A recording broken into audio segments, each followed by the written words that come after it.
et dans le fait de ne pas être capable d'accepter ma vie, limite je voulais une autre vie que la mienne, je ne la vivais pas. Je me couchais le soir et je me disais, j'aimerais que demain matin je ne me réveille pas. Et ça a duré très longtemps. À cette époque-là, voilà, comme je dis, à cette époque-là, je ne croyais pas en Dieu, je ne le connaissais pas. Pourtant, ma famille m'en parlait souvent.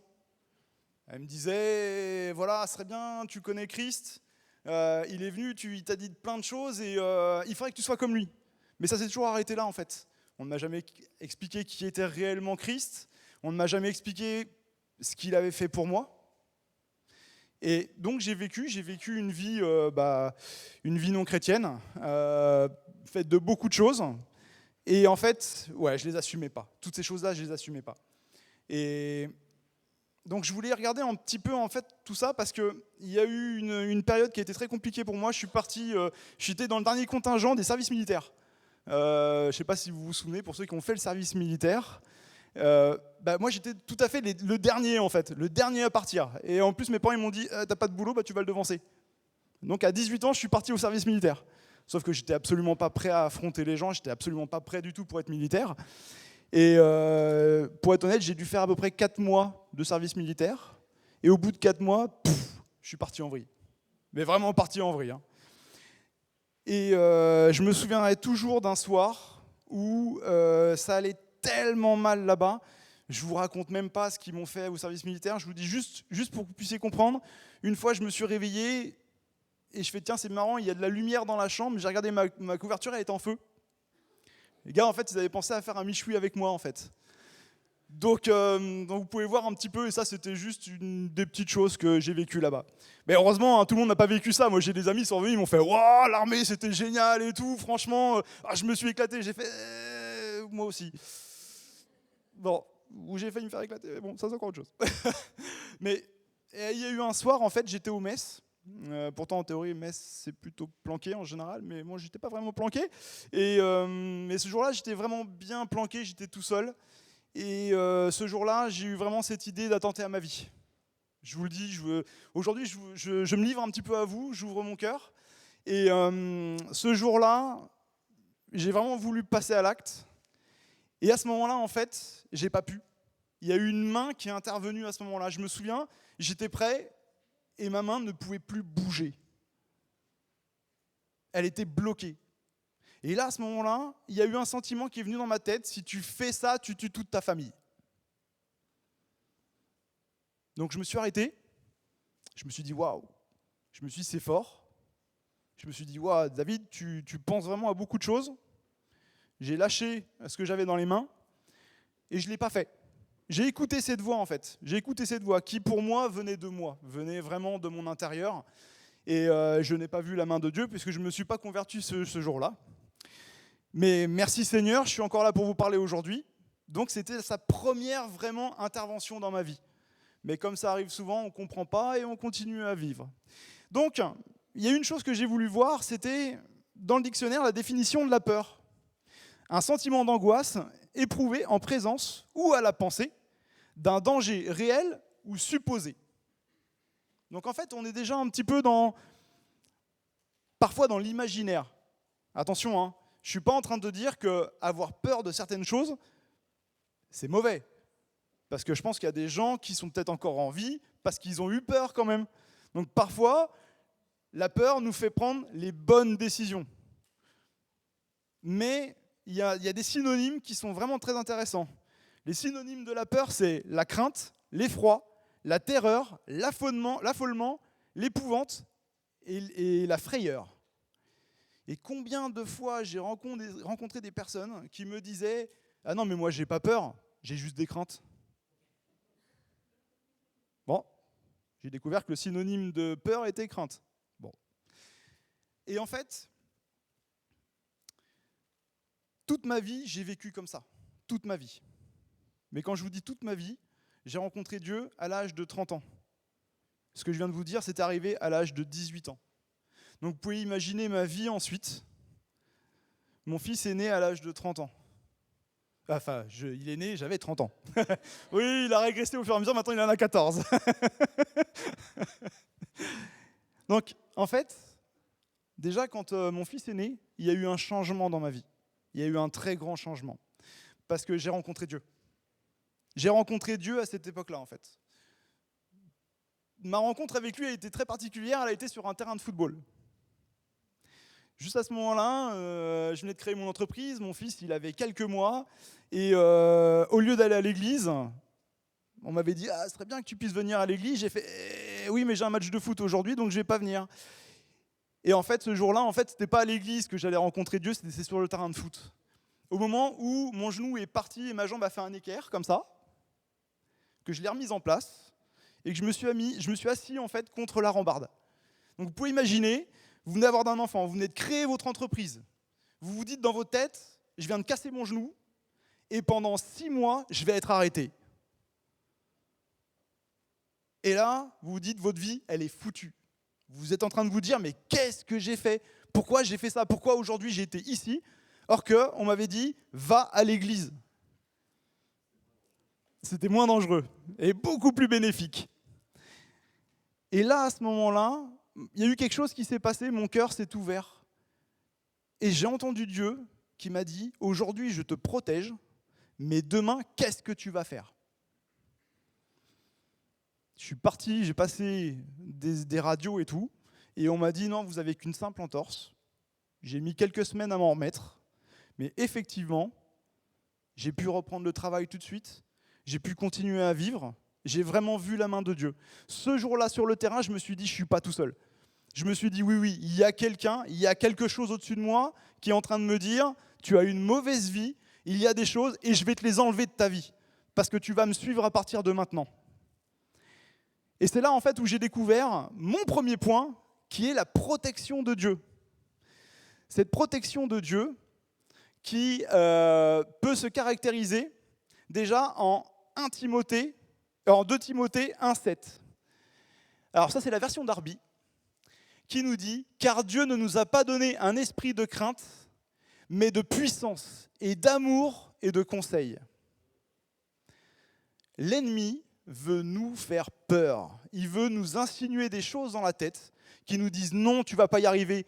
Non, tu es trop petit. Non, tu es faible. Ta vie n'a aucune valeur. » C'est ce que je vivais tous les jours. Et je pense que je ne suis pas forcément le seul à le penser. Quand Dieu nous dit « Vous irez jusqu'aux confins du monde pour porter ma parole », c'est parce qu'il y a plein de gens qui sont comme nous, qui ne connaissaient pas Dieu et qui nous attendent, qui attendent de pouvoir recevoir la promesse de Dieu, de dire « Vous avez un esprit de victoire en vous ». Parce que cet esprit, c'est mon esprit à moi, c'est l'esprit de Dieu qui vit en nous. Mais merci, pasteur. Et en fait, c'est ça ce message que je voulais vous apporter ce soir. C'est que partout où on peut être, on peut s'imaginer qu'on n'est pas assez grand. Combien de fois je me suis dit, et je suis sûr que je ne suis pas le seul à l'avoir pensé, le Seigneur a mis des choses trop grandes devant moi. Et j'ai voulu fuir. Il me dit, va à droite, je suis parti à gauche direct. Et là, j'ai pris un mur et hop, il m'a ramené directement à droite. Ok, merci Seigneur, mais toujours avec amour. Toujours avec amour. Et il le dit, mais un esprit de puissance et d'amour. Dieu nous ramène toujours sur le chemin avec amour. Je vous déconseille quand même de fuir quand il vous demande quelque chose, parce que sur le coup, le mur, il fait un peu mal quand même. La porte, quand elle se ferme, si elle était ouverte, on la prend en pleine figure en général. Donc vraiment, je vous le déconseille.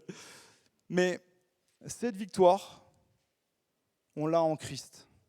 Ça, c'est le deuxième point que je voulais vous apporter. On le voit en fait en Jean 3,16.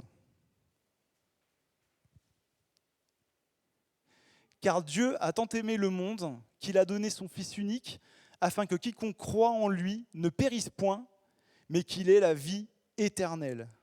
C'est ça que Dieu nous promet. On peut bien s'imaginer des choses.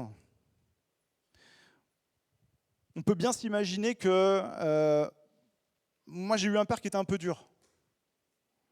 Il a toujours été avec amour. Il m'a toujours aimé. Mon père, si aujourd'hui, je vous dirais que la première fois où mon père m'a dit « je t'aime » et m'a serré dans ses bras, je devais avoir 25 ans. Et pourtant, quand je reprends toutes les choses, mon père a toujours fait pour que je sois protégé. Mon père a toujours agi pour ma sécurité. Je peux vous assurer d'une chose, c'est qu'un père qui est capable d'offrir son fils en sacrifice pour que nous puissions vivre aujourd'hui, pour que nous puissions être rachetés et avoir le droit au royaume, ici sur terre, ça n'existe pas. Parce que notre Père, qui est dans les cieux, est plus grand que tout. Et il nous aime au point d'avoir sacrifié ce qui était le plus précieux pour lui. Mais parce qu'il savait aussi que derrière, il récupérait tous ses enfants. Et nous sommes ses enfants. Et nous pouvons sortir de la crainte. Et nous pouvons affronter beaucoup de choses parce que Dieu est avec nous. Parce que Dieu agit, il vit, il marche avec nous. Quand on a des craintes, quand on a des peurs, quand on a quelque chose qui nous paraît insurmontable, il vient et il agit. Il passe devant nous et avec puissance, il détruit ce mur que l'on pense indestructible. Enzo, toi qui es maçon, tu sais ce que c'est qu'un mur qui nous paraît indestructible? On y met un grand coup de masse et il tombe. Et pourtant, il nous en faut beaucoup des coups de masse. Dieu, en un seul coup, il détruit ce mur. Il n'a pas besoin de masse. Juste par sa puissance, par son esprit, il fait tomber ce qui est devant nous. Il fait tomber toutes les difficultés. Et moi, je vous le dis, c'est un grand amen pour Dieu. Parce que Dieu, il détruit ce qui est mauvais sur notre chemin. Il détruit ce qui va nous faire tomber et ce qui nous fait peur. Je vous le dis, Dieu est grand. Dieu est au-dessus de tout. Au-dessus de toutes nos peurs, de toutes nos craintes. Il nous transporte plus loin qu'on pourrait même l'imaginer. Quand il dit « je vous enverrai aux confins du monde », à l'époque, les avions n'existaient pas. Aujourd'hui, pour nous, ça nous paraît plus facile d'aller jusqu'aux confins du monde. À l'époque, c'était juste insurmontable. Et pourtant, Paul a beaucoup voyagé. Nous, on a des craintes ici, parfois. On se dit, c'est juste pas possible de les surmonter. C'est juste, mais trop grand, c'est une montagne. Mais si juste on prend un tout petit peu de recul, d'un seul coup, la montagne, elle diminue. Et si on fait appel à Dieu, la montagne, elle s'effondre. Et ça devient une plaine que l'on peut arpenter. Parce que Dieu, il nous fera toujours passer au-dessus de nos problèmes, au-dessus de nos difficultés. Et justement, j'ai pensé à ça. Parce que nous, de notre point de vue, on va se dire,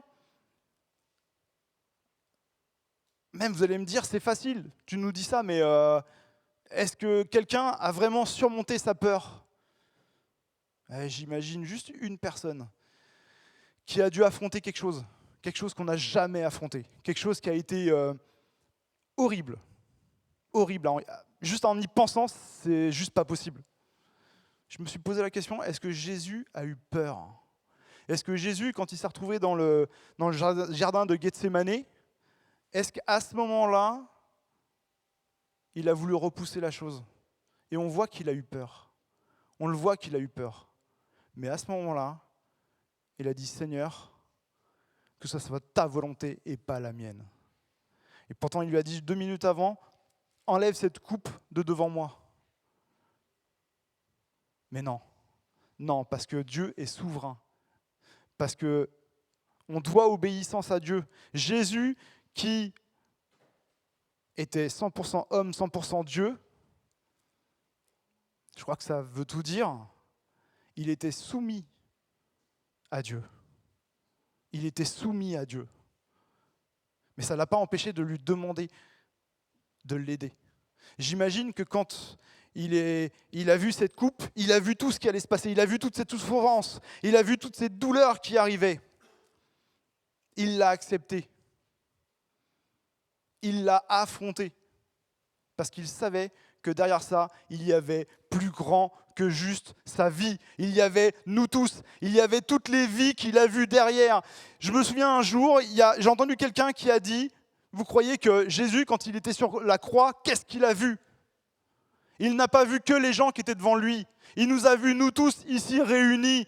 Il a vu toutes les personnes que le jour où nous, ça se trouve, nous serons morts, qui continueront et qui iront de par le monde et qui iront prêcher que Jésus vit et qu'il est vainqueur et que nous aussi, nous sommes vainqueurs. Merci Seigneur. Merci Seigneur, parce que Jésus, s'il était tombé, si Jésus avait refusé, si Jésus avait eu peur au point de ne pas aller sur la croix, nous serions tous morts. Merci Jésus, merci parce que tu as vaincu la mort, parce que tu as vaincu la peur. Merci mon Dieu, parce qu'il était rempli du Saint-Esprit, parce qu'il était Dieu, mais Dieu vivait encore en plus en lui. C'était double portion, j'arriverai à dire. Oui. Merci Seigneur. Merci Seigneur. Et je vais prendre juste mon dernier verset, qui est Romains 8, 31, 34. Que dirons-nous donc à l'égard de ces choses? Si Dieu est pour nous, qui sera contre nous? Lui qui n'a point épargné son propre Fils, mais qui l'a livré pour nous tous, comment ne nous donnera-t-il pas ainsi toutes choses avec lui? Qui accusera les élus de Dieu? C'est Dieu qui justifie. Qui les condamnera? Christ est mort, bien plus, il est ressuscité. Il est à la droite de Dieu et il intercède pour nous. Ça a une signification qui est énorme. Dieu est mort, il est ressuscité, il est à la droite de Dieu. Quand vous avez peur, vous pouvez lui demander qu'il vienne vaincre votre peur, qu'il vienne vous faire passer au-dessus, parce qu'il est là-haut et qu'il intercède pour chacun de vous. Quand je me suis converti, j'étais pas guéri de cette peur. Pas du tout. Et je n'y arrivais tellement pas, financièrement, que je travaillais la journée pour mon entreprise. La nuit, j'allais travailler chez Quick. J'avais trouvé le seul Quick de France qui était ouvert toute la nuit. Donc je travaillais en moyenne 4 jours par semaine chez Quick. Et forcément, vous savez, quand on a une entreprise, on se donne à fond, on y va. J'étais épuisé, totalement épuisé. J'étais à bout, j'y arrivais plus. Et il y a eu une nuit, excusez-moi. Il y a eu une fin de soirée, parce que j'allais partir au travail. J'ai fait un rêve. J'ai fait un rêve où je me jetais sous un train. Je l'ai vécu, ce rêve. Je vous passe les détails. J'ai vécu tout ce qui se passe. Quand je me suis réveillé à ce moment-là, j'ai refusé. J'ai dit non, jamais je passerai par là. Et j'ai demandé à Dieu de me sauver. À ce moment-là, j'ai senti Dieu. C'était la première fois que je le ressentais aussi puissamment dans la maison. Et j'ai senti Dieu qui a comme plongé sa main et m'a arraché quelque chose. Il a arraché cette peur. Il a arraché cette idée que je puisse un jour m'attenter à ma vie. Si j'avais jamais demandé à Dieu de le faire, peut-être qu'aujourd'hui, Sean n'aurait plus de père. Mais Dieu, c'est pas ce qu'il avait prévu. C'est pas ce qu'il avait prévu pour lui, c'est pas ce qu'il avait prévu pour moi. Parce qu'il est avec nous. Parce qu'il ne veut pas qu'on ait peur. Il ne veut pas qu'on souffre. Oui, on passe par des moments difficiles. Il le dit lui-même. Il y aura la persécution. Et on doit être heureux de cette persécution. Parce qu'elle sera faite en son nom. Parce qu'on va parler de lui. Mais il ne veut pas que l'on meure. Il veut qu'on vive éternellement avec Christ. C'est ça le message. C'est ça le message que Dieu nous a donné. C'est qu'on a la vie éternelle. Il suffit juste de croire en Christ. Et on peut avancer. C'est ça ce message que je voulais vous passer ce soir. Ce que j'avais sur le cœur, c'est que je vous inviterai juste à vous lever. On va tous fermer les yeux, tous sans exception. On ne va pas se regarder. On va juste avoir ce temps avec Dieu.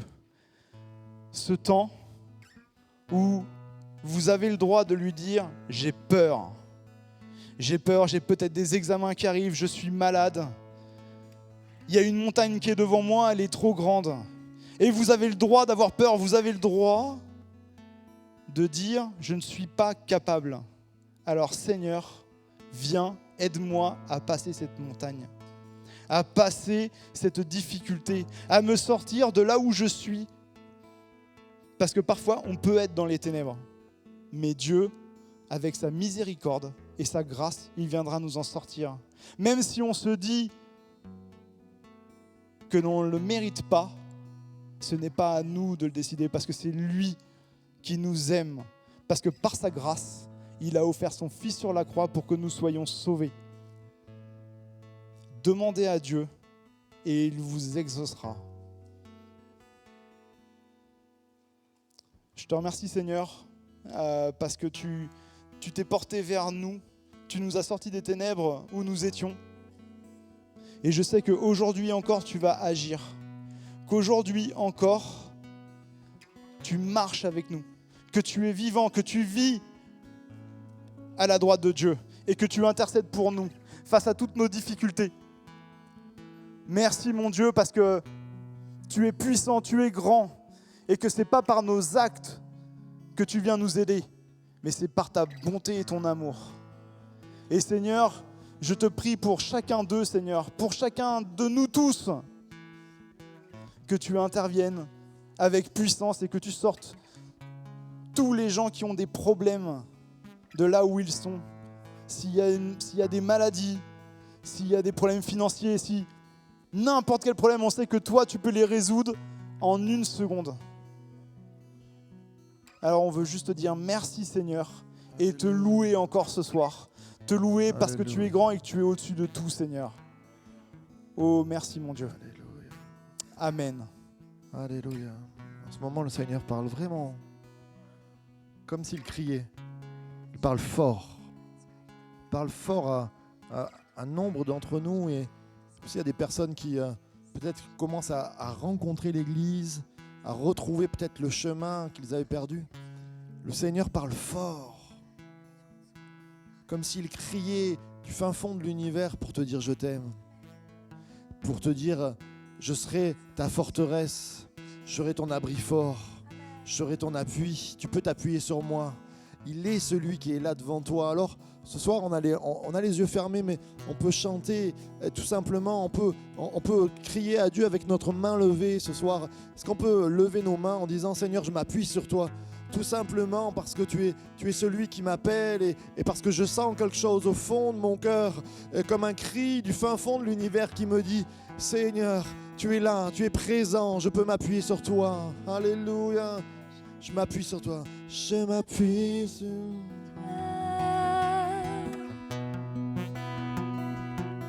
Je m'appuie sur toi. Je m'appuie sur toi. Je m'appuie sur toi, mon rocher, mon rocher, mon soutien, mon abri sûr, ma forteresse.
Acclamation à Jésus sur qui on peut s'appuyer.